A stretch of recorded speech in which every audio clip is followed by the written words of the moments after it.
In lab, you guys were looking at what happens to a substance when it undergoes a phase change.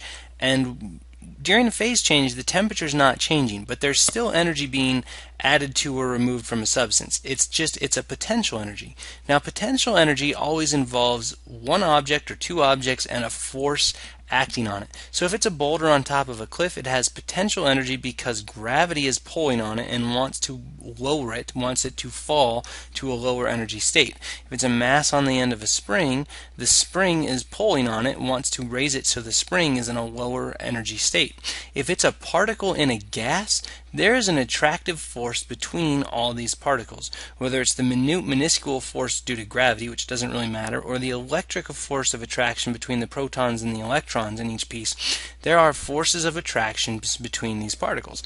Now, for some things, those forces are very, very, very, very small. Consider helium.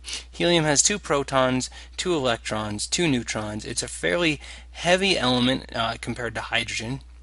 It's very, very stable. Its orbitals and electrons are filling those orbitals. It doesn't have lots of attractions for other things. So in order for these attractions to actually matter, it has to get to around minus 269 degrees Celsius, which is darn near absolute zero. However, water has a pretty significant melting point, 0 degrees Celsius, quite a bit warmer than that. And that's because water is a polar molecule, right? It's got a slightly positive side over on the hydrogen side. It's got a slightly negative side over on the oxygen side. So these things actually have lots of attractive forces for each other. So when I have particles of water, molecules of water as a gas, there are forces of attraction between the negative side of one and the positive side of the other that would like to bring these down into a lower energy state. It's sort of like a spring acting between these molecules trying to pull them together. And that's actually the energy change that's occurring when we have a change of state. These get pulled closer together. Those forces of attractions have a chance to act. So that's why the temperature doesn't change. It's not so much the particle speed is changing, it's that the arrangement of the particles is changing. The internal energy is changing because the potential energy is changing. Now, this is interesting because for water, if you take water at 20 degrees Celsius and you cool it down to 19 degrees Celsius, if I have 1 gram of water, that means this water sample had to lose 4.18 joules. Okay? If I cool it down to 18 degrees Celsius, it loses another 4.18 joules. And I can do this all the way down to 0 degrees Celsius. And for every change, 4.18 joules come out. And we started with a liquid. We end with a liquid. 0 degrees is the melting point of water. It's the freezing point of water. It's the temperature at which we can have both solid and liquid. Now, if I want to change this liquid water to solid water, that means I have to take out more energy. More energy has to come out. But it's no longer 4.18 joules. It's now 334 joules. Okay? That is a ton of energy. 334 joules have to come out of this 1 gram of water to get it to go from 0 degrees to 0 degrees, but it goes from a liquid to a solid. Now the reverse of that is also true. If I want to change solid ice at 0 degrees to liquid water at 0 degrees, I have to add 334 joules of energy to it. After that, then it's just 4.18 joules to heat it up again for every degree. But that amount of energy that I have to add, not to change its temperature, but to break forces of attraction apart, or the amount of energy that's released when those come together, is considerable. And water has an incredibly high specific heat. The next closest one of a common substance might be ethanol. Okay. Ethanol is the alcohol people drink for some reason, don't know why. That has a heat of fusion of 104.2 joules per gram. And so you'll notice water is over 3 times more than that. Now, to make ethanol freeze, you got to get it down to around minus 114 degrees Celsius. And there's some cool chemistry that goes on in that. We're not going to get too much into that. But I do want you to know how to calculate the amount of energy gained or lost during a phase change, and also be able to qualify phase changes in terms of exothermic and endothermic. So exothermic is exactly what it sounds like. exothermic, exiting thermal energy. Now think about what's happening in terms of what the particles are doing. Are they going from a higher energy state to a lower energy state, or a lower energy state to a higher energy state?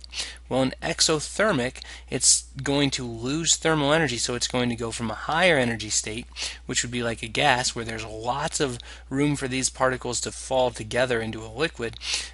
So gas to liquid is exothermic, and when something goes from a gas to a liquid, we call that condensing. Right? Now, if it goes from a liquid to a solid, which has, liquids have pretty more energy than a solid, so liquid to solid, that's what we call freezing. Those are both exothermic changes. If you go the other way, if you go from solid to liquid, you have to put energy in, you have to raise it to a higher energy state. That's melting. And then, of course, the opposite of condensing is vaporizing, or boiling in this case. Evaporation is different than boiling. Boiling occurs because the internal pressure of the liquid matches the external pressure of the atmosphere, and the particles can come out as a gas. Now, to actually calculate the amount of heat gained or lost during a phase change, we use an equation similar to the heat equation we had for a temperature change, right? Remember, Q equals mc delta T. This works for something that's changing temperature and not undergoing a phase change. It doesn't work for something that's undergoing a phase change because there is no change in temperature. Rather, there's a change in state. So it still depends on mass. It takes a heck of a lot more energy to boil 100 grams of water than 1 gram of water. Or change 1 gram of liquid to 1 gram of vapor. So mass is still there, but then we also have L. Now L is the symbol for latent heat. It could be latent heat of fusion, which is melting or freezing, or it could be latent heat of vaporization, which is the energy required to change it from a solid or a liquid to a gas, or the energy released when a gas changes to a liquid. If it's fusion, which is liquid solid changes, then it'd be F. If it's vaporization, which is gas liquid changes, then it'd be V. Alright, so Q equals M times L, and these are just pretty simple, straightforward problems. So if I want to know how much energy does your freezer have to remove if it takes 100 grams of water at 20 degrees Celsius room temperature to -2 degrees Celsius. Okay? So it freezes it. How much energy does the freezer have to take out of the water to get that to happen? Anytime you have this occurring, you need to look at a phase change. If there's a phase change in the middle of it, that messes with what you're doing. So what I can do is I can say, well, the heat lost as it cools from 20 to 0 is equal to the mass, 100, times the specific heat, 4.18, times the change in temperature, which is -20 degrees. Now, why -20? Well, because it has to cool from 20 to 0 first. That's a change of -20. And so this equals 100 times 4.18 times -20, which is -8,360. So that sample of water lost -8,360 joules as it cooled from 20 to 0 degrees. Now, let's say then it freezes, so change in energy to freeze it is equal to 100 times the latent heat of fusion for water, which is 334, which is 33400 joules. So it has to release, and this is negative because we're losing this energy, it has to release that much energy in order to freeze it, and then we can do the last little bit, which is, alright, now it's going to go from 0 to -2, 100 times and -2. Now it's interesting that the heat of the specific heat of liquid water is actually slightly different than the specific heat of ice.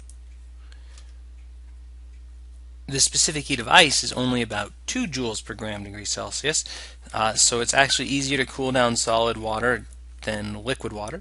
So 100 times 2 times -2 is -400, and so then I can add all of these up together, and I can get how much energy, that's a J, how much energy the freezer had to take out of this water altogether to get it to freeze. So 8310 plus 33400 plus 400